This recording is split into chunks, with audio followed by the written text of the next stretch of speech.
છોટાઉદેપુર જિલ્લાની સૌથી મોટી જનરલ હોસ્પિટલ, જ્યાં રખડતા ઢોર અને શ્વાનના આટાફેરાથી દર્દીઓ પરેશાન થઈ રહ્યા છે। અદ્યતન સુવિધાથી સજ્જ આ જનરલ હોસ્પિટલમાં બેફામ રખડતા શ્વાન ફરી રહ્યા છે। આ દ્રશ્યો જુઓ।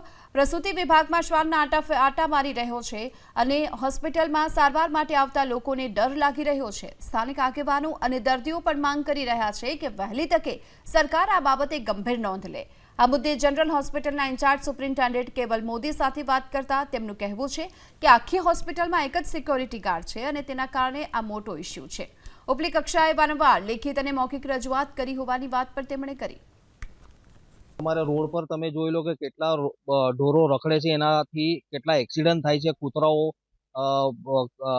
નાના બાળકો પાછળ દોડે છે, મોટા છોકરીઓ પાછળ દોડે છે। સ્કૂલ જતા રોડ પર ઢોરો છે અને કૂતરાઓ પણ આટલા જ કરડે છે।